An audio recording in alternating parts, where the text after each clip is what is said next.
বৃন্দাবনে মনোরম শরৎকাল, আকাশে পূর্ণ চন্দ্র উঠেছে, যমুনার জলে চাঁদের আলো পড়ে রূপালী কম্পন উঠেছে। গোপীরা সেই সময় প্রত্যেকে ঘরে বসে কৃষ্ণ স্মরণে মগ্ন।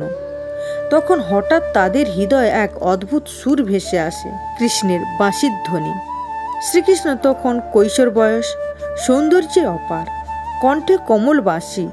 তিনি বনে একা বসে বাজাতে লাগলেন তাঁর বাঁশি, যার সুরে যমুনার তরঙ্গ, চাঁদের আলো, এমনকি হরিণরাও স্থির হয়ে পড়ল।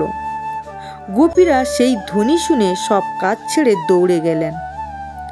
কেউ দুধ নামিয়ে রাখল, কেউ শিশুকে দুধ খাওয়াতে খাওয়াতে ছেড়ে দিল, কেউ শাড়ি ঠিক করল না, সবাই শুধু ছুটল কৃষ্ণের ডাকে। গোপীরা এসে দাঁড়ালেন বৃন্দাবনের বনে। কৃষ্ণ তাদের দেখে মৃদু হাসলেন। গোপীগণ, এই সময় তোমরা বনে প্রবেশ করেছ? তোমাদের ঘরে স্বামী, সন্তান, পরিবার, তারা চিন্তিত হবে না? গোপীরা নম্রভাবে বললেন, হে প্রিয়তম, আমরা তোমার সেবায় এসেছি। এই বাঁশি আমাদের হৃদয় চুরি করে এনেছে, এখন আমাদের ফিরতে বলো না। শ্রীকৃষ্ণ তাদের প্রেম যাচাই করতে কিছুক্ষণ অন্তর্হিত হলেন। তখন গোপীরা কৃষ্ণ বিরহে কাঁদতে লাগলেন। একে অপরের কৃষ্ণের রূপ কল্পনা করে নৃত্য করতে লাগলেন।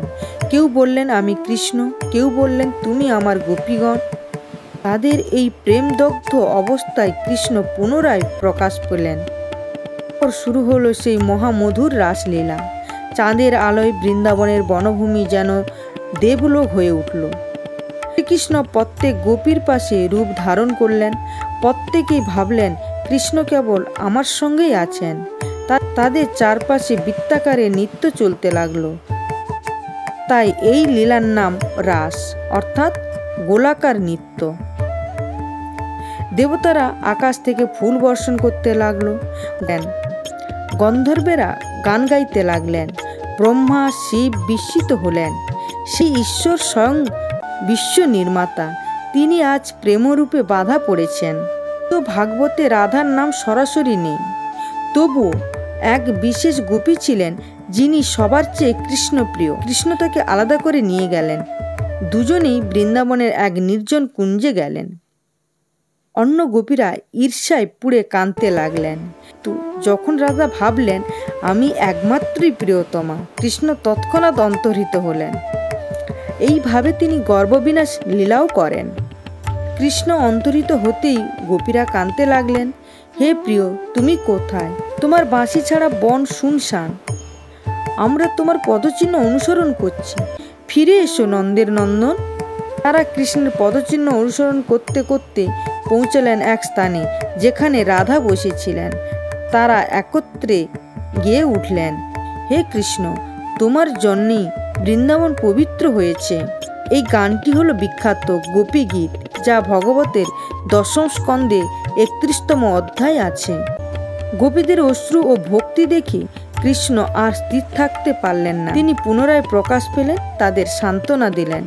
প্রিয়গণী, আমি তোমাদের কখনো ত্যাগ করিনি, আমি কেবল তোমাদের প্রেমের গভীরতা পরীক্ষা করছিলাম। তারপর আবার শুরু হলো মহামধুর রাস নৃত্য। কৃষ্ণ স্বয়ং বললেন, তোমরা আমার প্রাণেরও প্রিয়, তোমাদের প্রেমের শক্তিতে আমি ঈশ্বর থেকে দাস হয়ে গেছি। সেই রাতে গোপীরা কৃষ্ণের সঙ্গে নৃত্য গীতে নিমগ্ন ছিলেন যতক্ষণ না ব্রহ্ম মুহূর্ত আসে। যখন সূর্যের প্রথম আলো পড়ল, তখন কৃষ্ণ বললেন, এখন তোমরা গৃহে ফিরে যাও, কেউ জানবে না এই লীলা। গোপীরা কৃষ্ণের পদে প্রণাম করে ফিরে গেলেন, কিন্তু হৃদয়ে কৃষ্ণ রয়ে গেলেন। বাঁশির ধ্বনি মানে ঈশ্বরের আহ্বান, যা শুনে আত্মা সংসার ত্যাগ করে ঈশ্বরের দিকে ছুটে যায়। কৃষ্ণের অন্তর্ধান মানে ঈশ্বরের পরীক্ষা। ভক্তি কতটা নিঃস্বার্থ তা যাচাই করা। রাসলীলা বোঝায় ঈশ্বর প্রত্যেক ভক্তের কাছে ব্যক্তিগতভাবে উপস্থিত থাকেন। শ্রীমদ্ ভাগবতের ভাষায় এই লীলা শ্রবণ করলে মন পরিশুদ্ধ হয়। যিনি ভক্তি নিয়ে এই কাহিনী শোনেন, তার হৃদয় জন্মে নিঃস্বার্থ প্রেম ও ঈশ্বর অনুভূতি।